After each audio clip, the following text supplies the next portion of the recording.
three things. One, we're going to talk about the challenge of peace and why it has to be something actively pursued. It's not a default state. And then we'll look at what breaks down peace and what happens when peace fails. Well, we go to war. And then the third slide will be, now that we go to war, what are the criteria? What are the criteria to go to war, which would be ad bellum, and what are the criteria while you're in war, which will be in bello. All right. So we'll look at those three slides.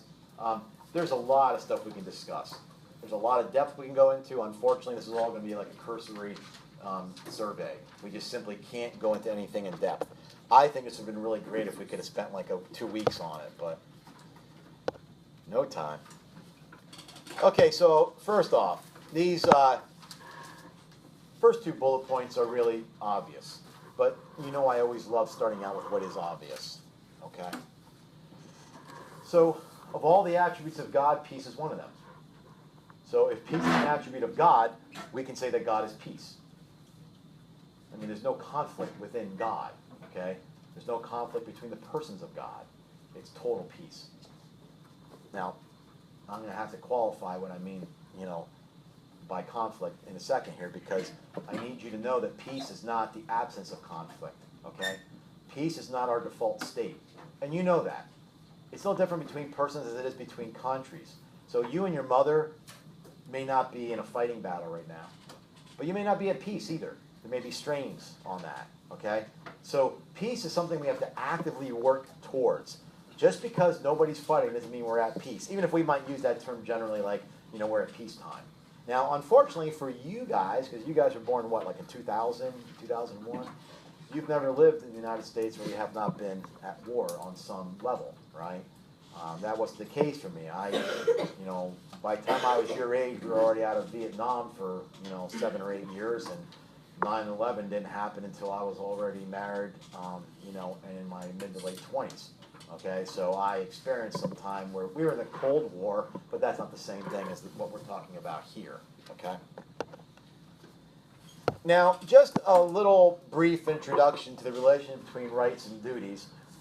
And the reason why I bring this up is because it has something to do with our notions of fairness and solidarity, but also because we confuse rights and privileges and license. I will not have the time to define rights, privilege, and license, but they're not the same, right? Like, you don't have a right to drive a car. You have a privilege. You abuse the privilege, you lose that privilege. But we term everything in terms of right. So Marianne Glendon, who's a law professor at Harvard, wrote a book called Rights Talk, R-I-G-H-T-S, and she says how we frame everything in terms of rights. And what we really mean is we want, we need, right? So a person's claim to a moral good, that's the first aspect of right. Reaching an end that is theirs, and they're responsible for reaching. I know it sounds goofy, but I'll explain it. A person's claim to a moral good, reaching an end that is theirs, and they are responsible for reaching. So you have a duty as a human person to seek truth. Therefore, you should have the right to a certain level of education. You have a duty to maintain the physical health of your body. Therefore, you have a right to basic health care. Okay, so from a Catholic standpoint, it is a right. I'm not saying what we're discussing now in the country, right? Basic health care is a right.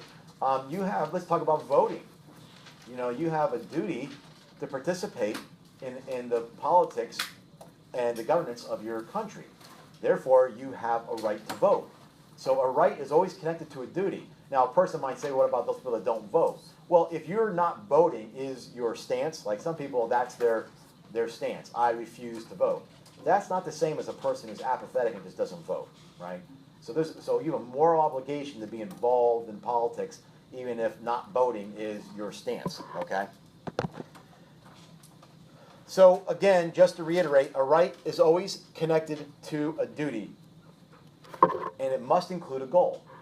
If there's no goal, then we're going to have a hard time delineating why this is a right for you. So a right is always connected to a duty, and it must include a goal. So we can only imagine what would be the goal of voting, right? To participate, I have a right to participate, or duty to participate, I have a right to vote. My goal is for a country that seems to have some semblance of organization and and governs his people fairly and within the limits of law. Okay, so there's always goals there, and they're always very general, right? I mean, if you don't know the difference between objectives and goals, right? Goals are these very general, overbroad things you're moving towards, and objectives are how do I get there, right? Your goal is to go to college, so your objectives are to get good grades, to go to class, all these things, right? Okay, so in 1962, Pope Paul the 23rd wrote an encyclical called Pacem in Terris. You can imagine it means peace on earth. These are, like, I'm going to call a few bullet points. But let me stop a second. This is the early 1960s. Does anybody want to venture a guess? What was going on in the world, particularly in the United States in the early 60s, that threatened peace? Any historians in the room? Any history buffs? Had to do with Cuba. Any help yet? Was that the Cuban Missile Crisis? It was the Cuban Missile Crisis, right? We were having the threats of nuclear arms 90 miles from our continental ground, okay? So some of the remarks that Pope Paul the 23rd makes is that he's not saying there should be. He says there's a reduction, or there should be a reduction in imbalances of goods and capital. And capital, by the way, is whatever is necessary to manufacture or to live properly. So reduction in imbalances of goods and capital in the world, right? So there are a lot of imbalances between countries. Some countries have more land. Other countries have less land. You think of like China and the condensation there. There's an imbalance in the riches and resources of one country and the needs or the instruments of agriculture in another country. All right, so there's all these imbalances that exist. And he's talking about what threatens peace, if you haven't picked up on that. He also says that, and by the way, he's saying these in the affirmative way. So we need these things, right? So there is a right of political refugees to migrate. So a person should be able to, and have hopes to be able to, provide for themselves more fittingly in a place that's safe, right? So it's a duty for state officials to do their best to reach out to refugees. Now, you can make arguments about, well, how do we screen them? That's kind of like a side issue. But a person has the right to move on to a place that they feel safe and that they can, bless you. And they can then be fully and live fully and also be fulfilled within an environment. He also makes a comment that the arms race that is going on, it deprives less developed countries, and this is pretty important, it deprives less developed countries of social and economic progress, right? So arms race deprives less developed countries of social and economic progress. Okay, so I grew up in the middle of this, and has anybody ever heard or seen that movie? It's called War Games from the 1980s. Some kid broke into the Defense Department's computer, and he's made the computer simulate like it is sending missiles over to Russia. Well, Russia didn't know, are they real or are they just a simulation? So then they ramp up and they're going to shoot missiles to us, and the whole thing ends because you guys heard of like mutual assured destruction, right? Well, I'm making this up because I don't know what the figure is. But if it takes 20 nuclear weapons to destroy Russia and 20 nuclear weapons for Russia to destroy the United States, why do we all need 300 nuclear weapons? How many times can you destruct something?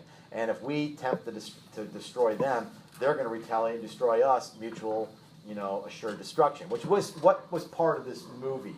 So what happened was the computer little genius guy couldn't figure out how to stop the computer from doing this. So he taught it tic-tac-toe.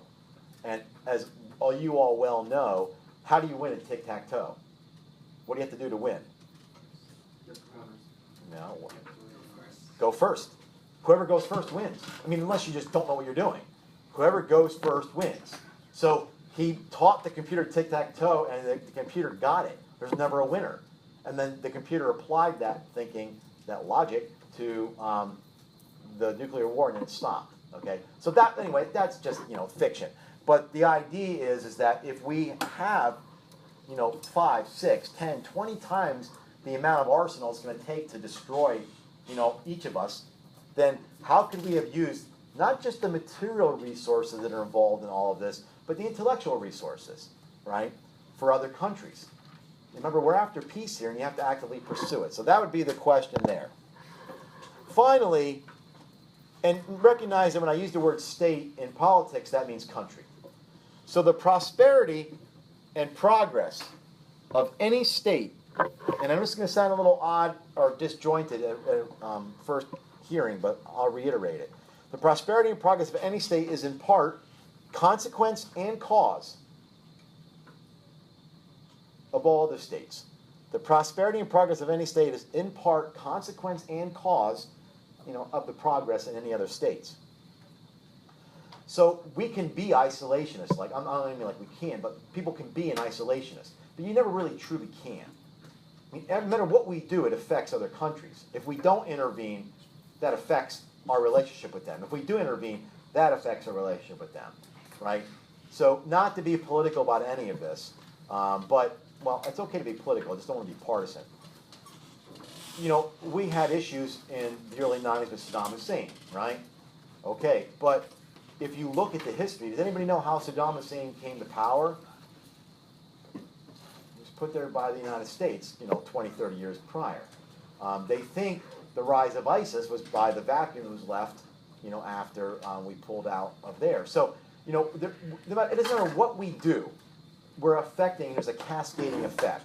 So we can't pretend that our prosperity and progress here is not connected to other people's prosperity and progress. And that's my point. Any questions on this? Okay. Like I said, you guys are always easy. Last period, I can hardly ever get through it. Now, on war. This comes from the U.S. Catholic Bishop's pastoral letter called War and Peace. Not to be confused with Tolstoy's novel, which I'm sure, Christian, you read that, didn't you? Sure. You might as well say you did, because I can't prove you wrong, right? What was it about? War and Peace. Okay. I'm going to miss picking on you guys. In every case, there is a presumption against war. Okay? Every case is a presumption against war. We're not going to assume war is the way to go. We're going to assume that this is terrible, that we have to go this way. So the Catholic Church always starts out by, there's something bad. Something's definitely wrong if this is what it takes. So that being said, they're not opposed to war in principle, right? We're not pacifists. We're not against any form of self-defense. Every nation has a right to defend itself against an unjust aggressor. Every nation has a right to defend itself against an unjust aggressor. So we can talk long and hard, and it's really not my forte. How did does anybody? Okay, you guys should know this. What event had the United States enter World War II? Pearl Harbor. All right, we have the right to defend, our land. That's not unjust to do so. Okay, so that would have brought us in. Now, it would be interesting to speculate what would have happened if they never did bomb Pearl Harbor. Would we have gotten involved as one of the allies? I don't know. You'll need people much smarter in that field than me to discuss that. But it's an interesting thought experiment. So the Catholic Church says basically offensive war, which in other words, we can't go after somebody because we like their resources, Like I know sometimes we think it's a good idea that we should all invade Canada because they have really good syrup, and we can get it cheaper if we own it. But that's not a good reason. It's not morally justifiable. That was a joke, by the way. Is anybody going to laugh at this stuff? I don't know. You know how often I practice in the mirror? Thank you. But you don't want to invade. You can't invade Canada during the winter. It's too cold. Okay. Offensive war of any kind is not morally justifiable. All right? So we're almost talking, in a sense, we have to be defensive. Now, we'll talk a little bit later, how long do we have to wait? Do we have to wait till we're shot at before we defend ourselves? That kind of thing. But nonetheless. Now, this is a little, how do I want to say, controversial. Let me put it this way. This is very controversial. So if you're not in agreement with me on this, there's no way I'll convince you otherwise. And if you are in agreement, I'm not going to say that I'm going to give you an argument that's going to make it easier for you. But it is never, I can give you the argument, and you can take it from there. It's never permitted to direct nuclear or conventional weapons against civilians or whole cities, okay?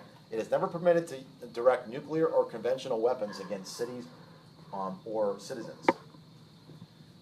and this isn't just nuclear. This includes other weapons like carpet bombing. I don't know if you know what carpet bombing is. They just, spread these things out like a carpet so they could take out, not acres. I'm talking, tens of square miles, right? If they with a whole squadron. Okay, but here we have the issue of how do we evaluate Hiroshima and Nagasaki? All right. Well, I'll share with you from a moral Catholic standpoint that was unjustified. All right. Now, I also know the argument for it. And if you go to, I only know this because I have a friend who sends me some of these videos. Anybody ever heard of Prager University? It's like a YouTube channel. They have little 5-minute videos. And there was a Catholic priest who's a theologian and professor at Notre Dame who says they were morally justified. Which my friend, I don't think he was directing it at me, but he wanted to know what I thought. Well, the priest is wrong, and I don't say that lightly. He never quotes anything from the Catechism or anything from any encyclical. So his argument is this, and his argument's not a bad argument, okay? It's just not valid. Well, maybe this way, there's not truth in it, in some of the presumptions. If they speculate that if those bombs were not dropped, and those bombs were dropped on citizens, right? And if those bombs did not break the will of the Japanese army, then the Allied forces would have lost millions trying to invade the island. Is that true? Probably. It probably is true.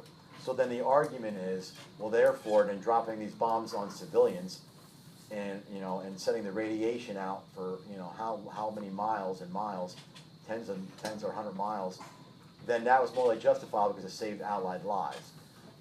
That's the argument, but you need to know, if you remember back to the ethics point of view in this class, that's consequentialism. Or proportional, well, it's consequentialism. The end justifies the means. I don't know how you make a non-consequentialist argument for it. The argument usually then goes, well, how would you feel if that was your brother or your father that had to invade and he would have died? We always try to personalize these things. And that does make a tough, call, but it doesn't change the argument, right? So I'm just going to leave it at that. Wherever you fit on that spectrum, this is what I believe the church teaches, and I've never heard a theological argument outside of this. Also, no defensive strategy which exceeds the limits of proportionality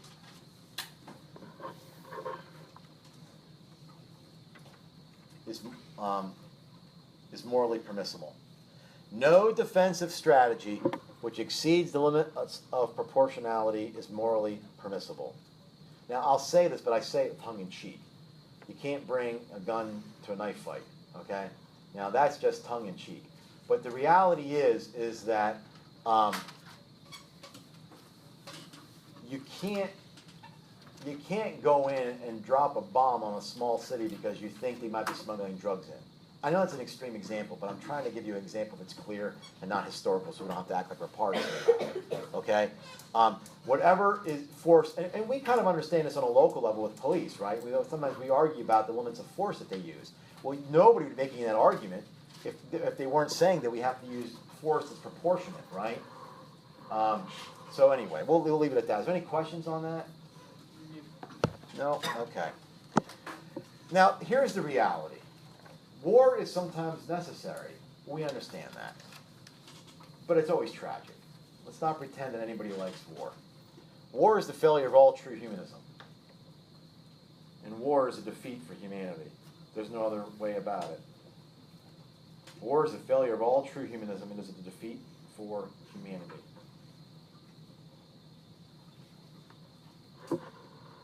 So something's broken. Peace has not worked.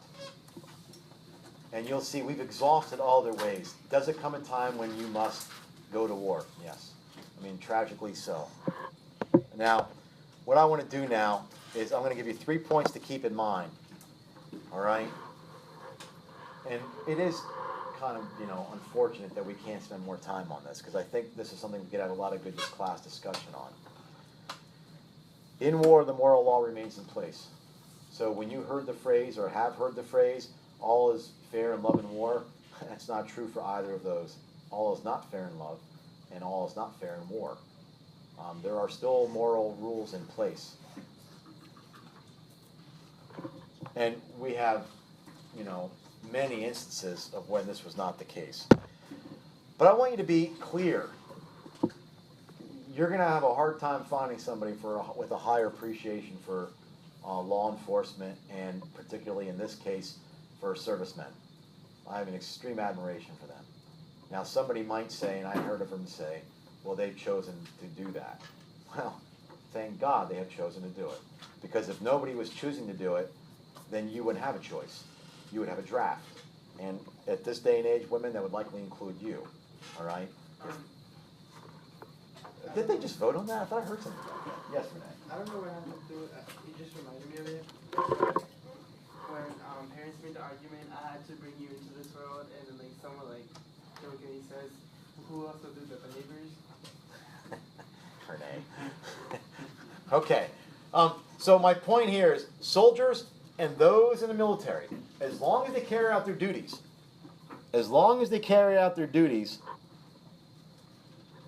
they are agents of security and freedom. As long as they carry out their duties, and by that I mean, what they should be doing, they are agents of security and freedom. So my father's family, all of them came from Poland.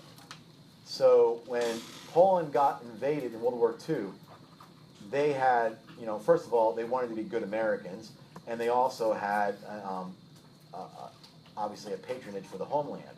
So him and his 6 brothers all joined, the service. Now, my dad was in 10th grade, and he just, they didn't have driver's licenses and stuff, so you just told him how old you were and you lied.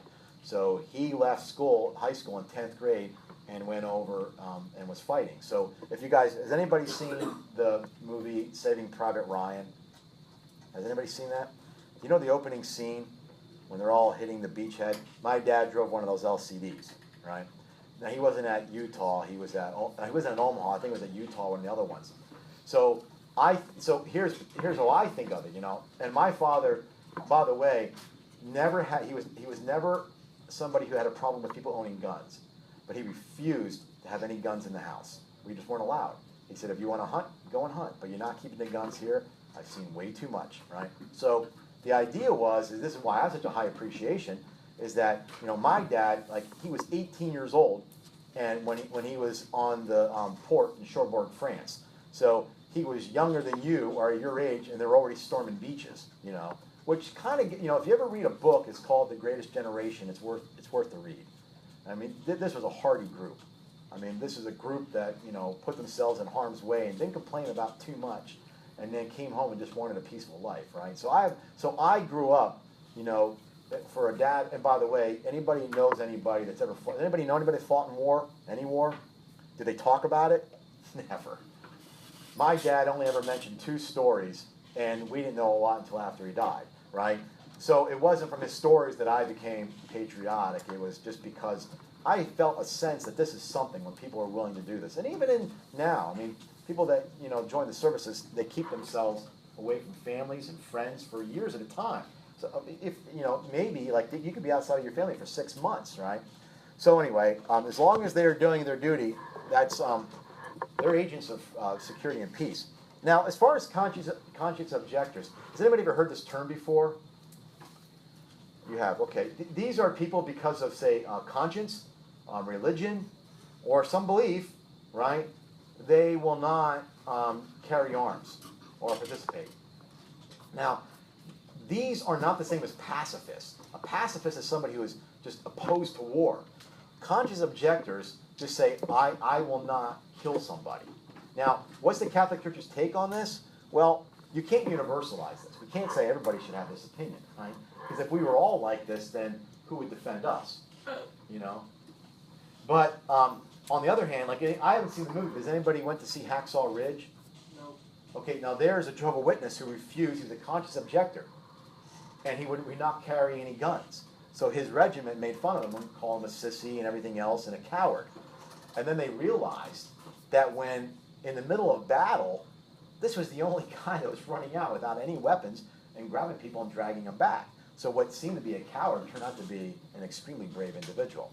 That's conscious objectors. Are there conscious objectors within the Catholic Church? Yes. They're known as Pax Christi.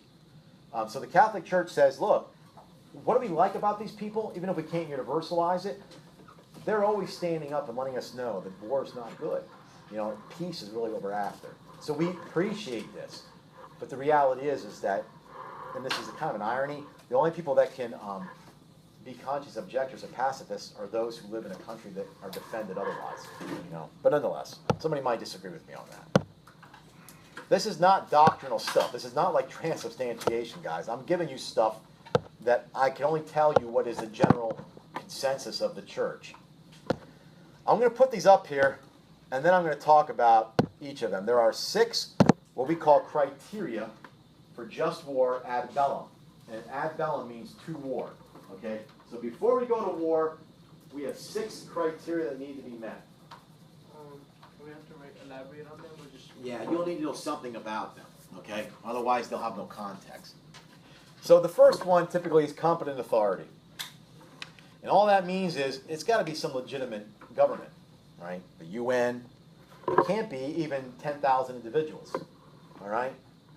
So if there's 10,000 people in Vermont that want to tap the syrup from Canada, they can't form a militia and go and declare war. Oh, that's fun. Thank you for smiling. You're the only one.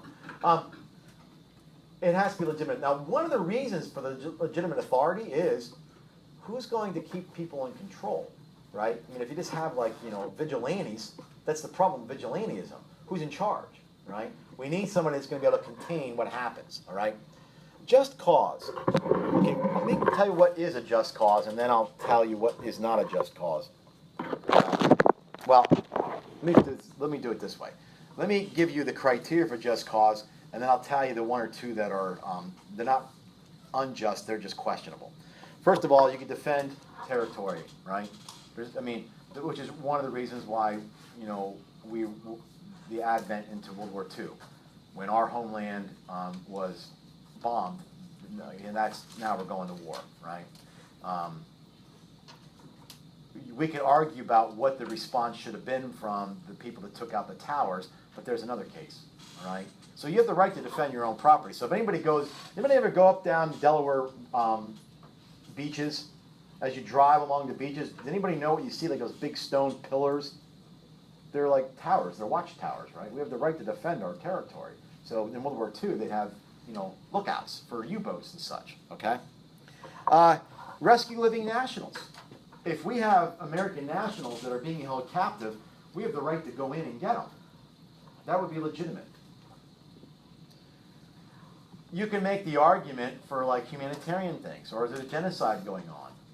That's not just it. Well, we can't just go in because there's a genocide going on. Are we going to be able to do something well? Are we going to cause more harm? Okay? Now, 2 things that are new, because war's changing, right? Does this include combating terrorism? Probably, depending on how you would word it. The other one is more controversial. Can you prevent an imminent attack? In other words, you have not been attacked. You're almost certain you're going to be attacked. Can you go? That's questionable. I kind of favor it, but not all theologians would favor it. But there's nothing declared one way or another. For those of you that remember, now 9/11 was not history for me. Neither was with Saddam Hussein, right? You always heard the lines about weapons of mass destruction. Turns out he didn't have any. We don't have evidence really of it. But everybody thought he did. And by everybody, I mean all the major,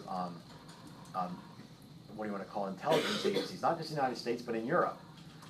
So we'd have to ask the question, if our neighbor said that he has machine guns in his house and he's going to be aiming it at us when we leave our house, and he keeps acting like he has machine guns and everybody thinks he has machine guns, do we have a right to go in there and stop that? That's the question. So anyway, there's a lot you can argue about that, but that's part of what's going on. Right intention, okay? So what is a good intention? A good intention is to secure peace and punish evildoers. That's the good intention. Secure peace and punish evildoers. You can't go in because you want their resources. You can't go in because you want their syrup. You can't go in because there's some revenge to be taken out on this country. We remember what they did for us. They didn't help us in this war, so we get our chance for going in for them. That kind of thing, right? Number 4, reasonable hope for success. And make sure you know this does not mean you know you can win.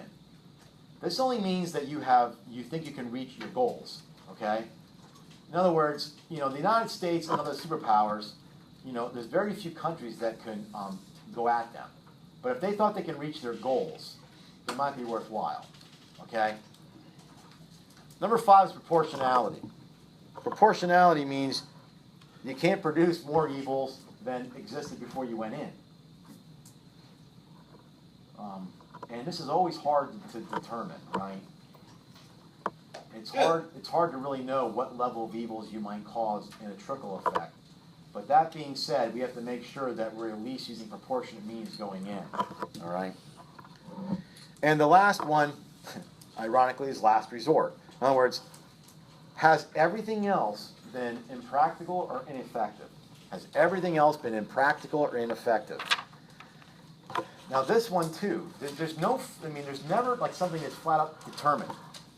So, for instance, I personally felt, and some theologians felt, that the first Iraq War was just.